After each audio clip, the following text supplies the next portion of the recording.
السلام علیکم ورحمۃ اللہ وبرکاتہ۔ اتھینٹیکیشن آف اسلام میں خوش آمدید۔ کیسے ہیں آپ سب؟ امید کرتی ہوں خیریت سے ہوں گے۔ آج کی ویڈیو ان تمام حجاج اکرام کے لیے ہیں جو حج پر جا رہے ہیں۔ حج پہ جانے سے پہلے ہر حاجی کو یہ معلوم ہونا چاہیے کہ فلسفہ حج کیا ہے، یعنی حج کی اصل روح کیا ہے۔ تو آپ کو پہلے بتاؤں گی کہ حج کی اصل روح کیا ہے۔ اس کے علاوہ آج کی ویڈیو حجاج اکرام کے لیے ایک گائیڈ لائن ہے جس میں آپ کو بتاؤں گی کہ سفر حج کی تیاری کس طرح سے کرنی ہے۔ اس کے علاوہ مکہ اور مدینہ پہنچنے تک آپ کو کن مراحل سے گزرنا پڑے گا، کتنا ٹائم آپ کو جدہ میں رکنا پڑے گا یا کتنا ٹائم آپ کو مدینہ پہنچنے میں لگے گا، اس کے علاوہ کون کون سی چیزیں آپ کو اس کے درمیان کرنی ہوں گی، تو انشاءاللہ کمپلیٹ گائیڈ لائن آپ کو دوں گی۔ تو اس لیے میری ویڈیو کو بغیر اسکپ کیے واچ کیجیے گا۔ یہ ویڈیو آپ کے لیے بہت فائدے مند ثابت ہوگی۔ بس یہ سمجھ لیجیے کہ سفر حج کے حوالے سے یہ پہلی ویڈیو ہے۔ اس کے بعد انشاءاللہ ون بائی ون حج کے حوالے سے ویڈیوز اپلوڈ کرتی رہوں گی۔ تو چلیے اپنی ویڈیو سٹارٹ کرتے ہیں، لیکن اس سے پہلے اگر آپ میرے چینل پر نیو ہیں تو میرے چینل کو سبسکرائب کر دیجیے اور میری ویڈیوز کو لائک اینڈ شیئر کر دیجیے اور بیل آئیکن کو پریس کرنا مت بھولیے گا تاکہ میری ہر آنے والی نیو ویڈیو آپ کو مل سکے۔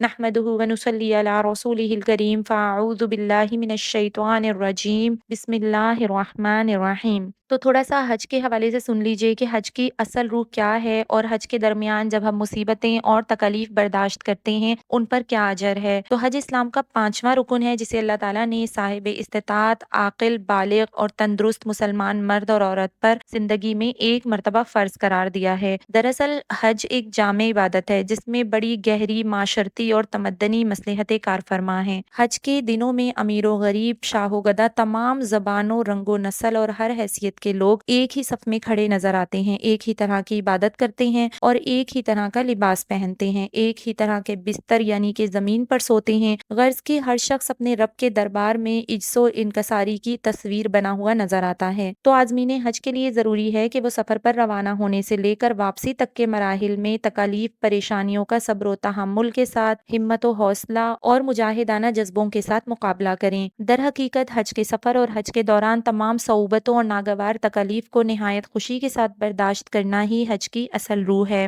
حضور صلی اللہ علیہ وسلم نے فرمایا کہ حج کے راستے میں تکالیف اٹھانے کا ثواب جہاد میں تکلیفیں اٹھانے کے برابر ہے۔ یہی حج کا فلسفہ ہے اور حج کی اصل روح ہے۔ حج کا ارادہ کرنے سے پہلے سب سے پہلے یہ اچھی طرح جان لینا چاہیے کہ میں اس کے در پر حاضر ہونے جا رہا ہوں جو ہماری نیتوں اور ارادوں سے واقف ہے۔ اس سے ہمارا کوئی عمل پوشیدہ نہیں، چھپا ہوا نہیں، لہٰذا کوئی ایسا عمل ہرگز نہیں کرنا چاہیے جس سے اللہ اور اس کے رسول صلی اللہ علیہ وسلم کے احکامات کی نفی ہوتی ہو، اور نہ کوئی ایسی حرکت کریں جس سے اللہ کی مخلوق کو آپ کے ہاتھ، زبان یا کسی فعل سے اذیت یا تکلیف پہنچے۔ حج پر روانگی سے پہلے یہ سمجھیں کہ آقا کی طلبی پر غلام اس کے آستانے پر حاضری کا ارادہ کرتا ہے۔ 2 رکعت توبہ کی نیت سے پڑھیں، اس کے بعد درود شریف پڑھیں اور اپنے تمام گناہوں سے توبہ کریں، زبان سے استغفار پڑھیں، دل سے گناہوں پر نادم ہوں اور آئندہ کے لیے پختہ ارادہ کریں کہ میں پھر کبھی زندگی میں گناہ نہیں کروں گا یا نہیں کروں گی۔ تو یہ تو تھی سفر حج کی اصل روح اور حج پہ جانے سے پہلے ہمیں کیا کرنا ہے۔ تو حج پہ جانے سے پہلے ایک چیز ضرور کرنا شروع کر دیجئے جو میرا ہمیشہ معمول رہا ہے کہ 2 رکعت صلاۃ التوبہ کی نیت سے روز پڑھیں۔ اس کے علاوہ 2 رکعت صلاۃ الحاجت، یہ آپ ابھی سے پڑھنا شروع کر دیں اور پورے سفر کے دوران کیا پوری زندگی بھی ہمیں 2 رکعت صلاۃ الحاجت روز پڑھنی چاہیے، کیونکہ جب ہم صلاۃ الحاجت پڑھتے ہیں تو اللہ پاک ہمارے لیے آسانیاں پیدا فرماتے ہیں اور اللہ ہماری تمام حاجتوں کو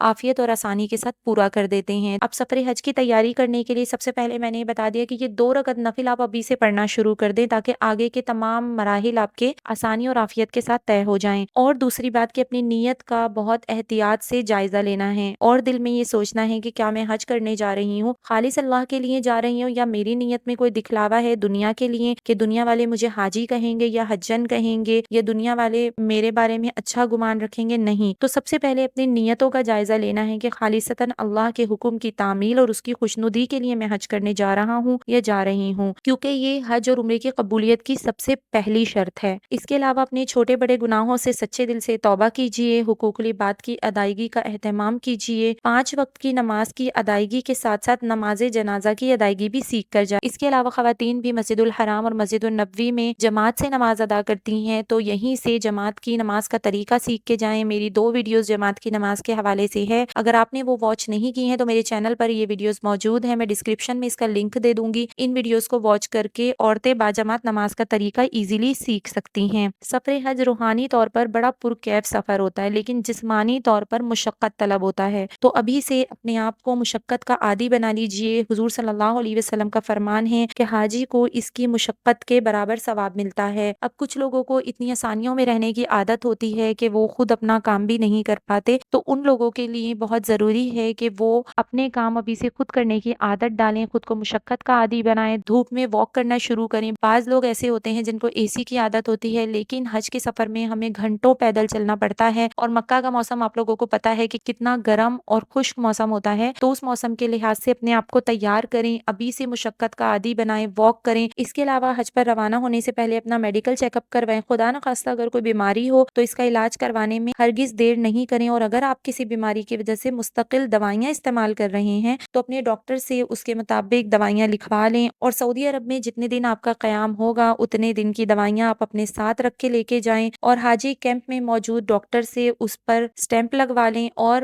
حاجی کیمپ سے ہی ان دوائیوں کو سیل کروا لیں، ٹھیک ہے۔ ایمرجنسی کی صورت میں استعمال ہونے والی دوائیاں، جیسے بعض لوگ بی پی کی دوائی کھاتے ہیں یا پھر جو بھی سر درد کی ٹیبلٹس ہیں، تو یہ دوائیاں جو آپ ایمرجنسی کی صورت میں یوز کرتے ہیں، یہ وہ دوائیاں جو آپ صبح شام رات جو آپ کو یوز کرنی ہے، تو دوران سفر ان دوائیوں کو اپنے ہینڈ بیگ میں رکھ لیں، اور باقی جتنی دوائیاں ہیں وہ آپ کی حاجی کیمپ سے سیل کر دی جائیں گی، ٹھیک ہے، تو ان کو لازمی سیل کروا کے لے کے جائیں۔ پھر گھر سے روانگی سے پہلے، یعنی گھر سے نکلنے سے پہلے اپنے سامان کو دیکھ لیں اور تسلی کر لیں کہ آپ کے پاس پاسپورٹ موجود ہو جس پر ویزا لگا ہوا ہو۔ اس کے علاوہ ایروپلین کی ٹکٹ دونوں طرف کی کنفرم ہو، 6 عدد پاسپورٹ سائز کی تصاویر لازمی اپنے ساتھ رکھ لیں۔ اس کے علاوہ آپ کو حاجی کیمپ سے گردن توڑ اور فلو کے انجیکشن لگتے ہیں حج پہ جانے سے پہلے، تو ان کے جو کارڈز حاجی کیمپ سے ملتے ہیں ان کارڈز کو آپ اپنے پاس لازمی رکھیں۔ اس کے علاوہ شناختی لاکٹ آپ کو دیا جائے گا حاجی کیمپ سے، وہ بھی آپ نے اپنے پاس رکھنا ہے، اور آپ کا جو نادرا کا شناختی کارڈ ہے، آئیڈینٹی کارڈ، اس کی فوٹو کاپی اور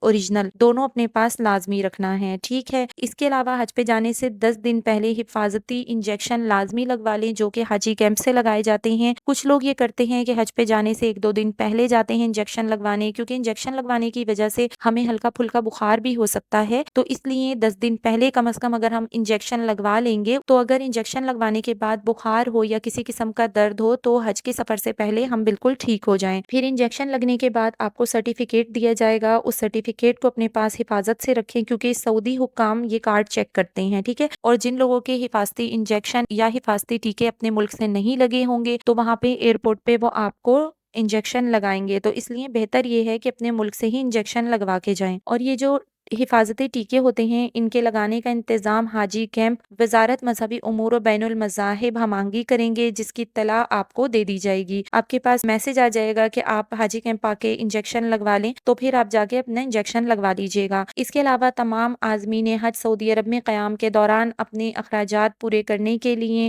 ریال اپنے پاس رکھیں، تاکہ وہاں پر جو آپ کا خرچہ ہو وہ ایزیلی ہو سکے۔ تو یہ تو ہو گئی کچھ ایسی چیزیں جو سفر حج کی تیاری سے پہلے کرنے کی ہیں۔ اب کچھ ضروری ہدایات ہیں جو میں آپ کو بتانے جا رہی ہوں، کہ وہ یہ ہیں کہ ہوائی جہاز میں سگریٹ نوشی اور فضول گفتگو نہ کریں، کثرت سے تلبیہ پڑھیں، اور دوران سفر جو ہدایات دی گئی ہیں ان پر سختی سے عمل کریں، ٹھیک ہے۔ ایروپلین میں بیٹھ کے آپ اپنے عمرے کی نیت کریں، عمرے کی نیت کرنے کے بعد احرام کی پابندیاں جو ہیں یعنی ممنوعات احرام، ان کی احتیاط کی جائے۔ اگر آپ نے گھر سے احرام کی نیت کی ہے یا ایئرپورٹ پہ احرام کی نیت کی ہے اور پھر آپ کو واش روم جانا پڑا ہے، تو احتیاط کیجئے کہ واش روم کے ہینڈ واشز یوز نہیں کرنے، چاہے وہ ایئرپورٹ کے واش رومز ہوں یا پھر ایروپلین کے واش روم یا پھر مکہ پہنچ کر مکہ کے واش روم یا آپ کے ہوٹل کا واش روم، تو کہیں کے ہینڈ واشز یوز نہیں کرنے۔ اس کے علاوہ ایروپلین میں ٹوائلٹ ٹیشوز دیے جاتے ہیں آپ کو جن میں خوشبو لگی ہوتی ہے، ویٹ ٹیشوز جو ہوتے ہیں، تو ان کا استعمال بالکل مت کیجیے گا کیونکہ ان میں بھی خوشبو لگی ہوتی ہے،